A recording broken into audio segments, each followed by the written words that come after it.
Hey everybody. Today I want to talk to you about a different kind of animal. And we've already talked about hairy mammals and feathery birds. Today I want to talk about reptiles. Reptiles are animals that have a body covered with scales. The scales shed as one piece. Much unlike fish, who also have scales, but their scales are little bony plates that separate one at a time. Reptiles. What I'm going to do is I'm going to tell you the name of each reptile and read the only the did you know part, because otherwise the book would just be too long. Did you know that tortoises belong to the same family as turtles and terrapins? But what makes them different is that they have these club-like feet. They mostly live on land, and um, they can live a lot longer than turtles and terrapins. An alligator. Did you know alligators have wide U-shaped mouths as opposed to the more pointed V-shaped mouths of crocodiles? Also, when they have their babies, the babies bark and go under the ground, and the mommies hear them, and then the babies, when they hatch out of the eggs, they live with the mom for a whole year. Dun dun dun! There it is, right there, people. The marine iguana. It's a real. That is a real reptile, and they are from the Galapagos Islands. And when they're cold, it says, "Did you know marine iguanas pile up on top of each other at night to keep warm?" This is our dear friend Godzilla. Got to keep him away from radioactive explosions. Bad news. Crocodile. Did you know crocodiles existed at the same time as dinosaurs, and they have changed very little since that time?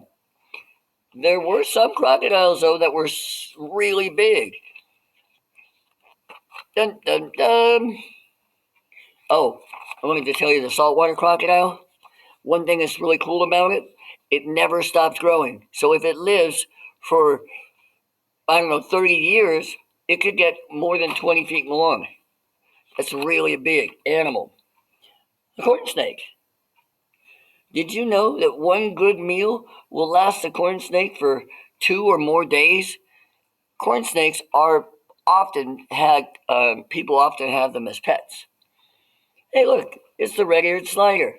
They call it that because of the red stripe right there by its ear. Can you see it? It's a little hard to see. Did you know turtles are found on every continent in the world except Antarctica? And that's because Antarctica is too cold, and turtles are cold-blooded. They can't be in the frozen all the time, or they would just freeze to death. A green anole. I had one of these as a pet one time. What's remarkable about them is that they change color just like a chameleon. They don't have as many colors that they can be, though. They can be like gray, green, or brown. They can't change to blue and purple and all that crazy stuff that a chameleon can do. Temple viper. Did you know temple vipers have a prehensile tail? That means they can hold on to branches. And when they're climbing in the tree, they can drop down right out of the tree. Super dangerous snake. Very, very poisonous. See the big head? They have fangs in there, and they inject you like needles and squirt poison into you. Another turtle, a box turtle. Did you know the box turtle's bottom shell is hinged, allowing it to clamp itself inside? That means the top and the bottom can go whoop and close down like that, so it can hide its head all the way inside its shell and its legs and its tail too. Pretty awesome, huh? House gecko. House geckos are a kind of lizard that are really cool. When I lived in Brazil, you would see house geckos all the time running around inside your house because they can climb in through the roof. Geckos have vertical pupils like those of a snake. Vertical means up and down. Like, you have pupils, the little black dots in your eyes. They're just circles. Geckos and snakes, they have vertical pupils, which means they're straight up and down. Ooh, a reticulated python.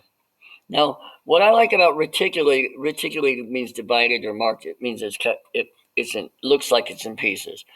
But the cool thing about the reticulated python and the corn snake as well from earlier, is they're constrictor snakes, which means when they get their prey, what it is they're going to eat, they squeeze it, and then the thing breathes a little bit, and when it breathes out, it squeezes a little more, and when it breathes out again, it squeezes a little more, and pretty soon, whatever they're holding can't breathe anymore, and then the snake has won and has some lunch.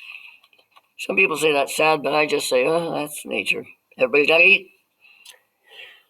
The five-lined skink. Five-lined skinks have 5 light stripes running down their darkly colored bodies.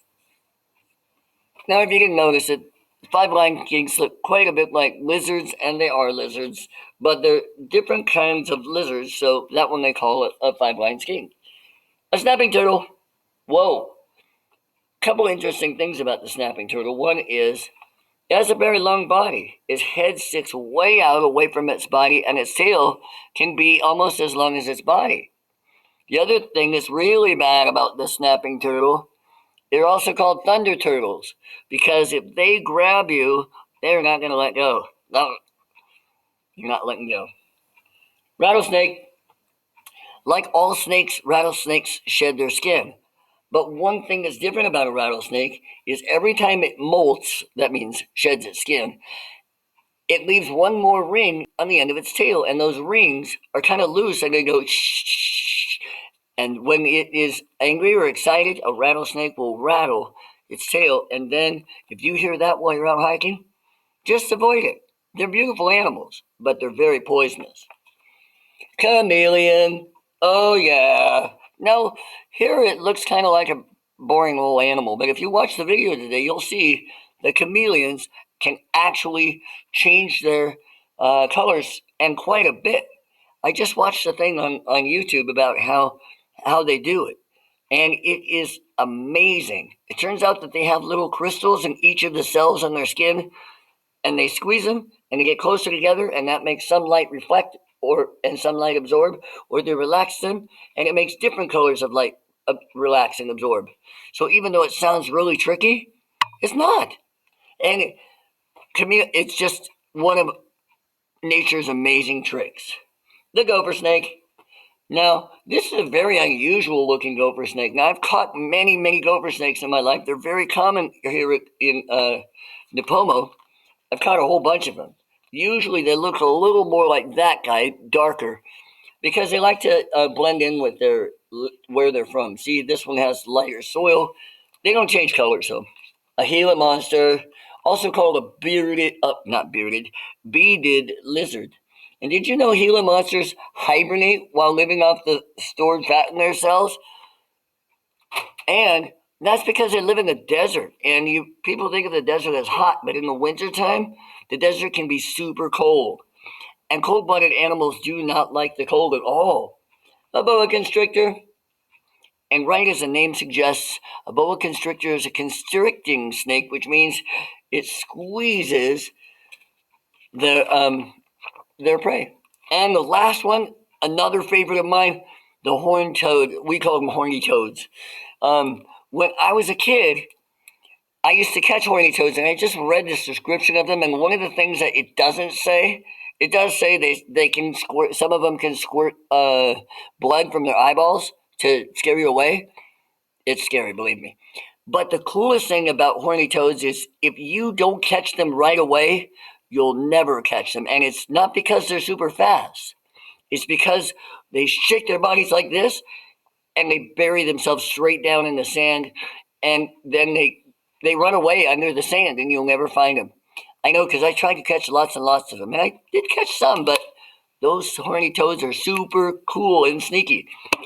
Reptiles, baby.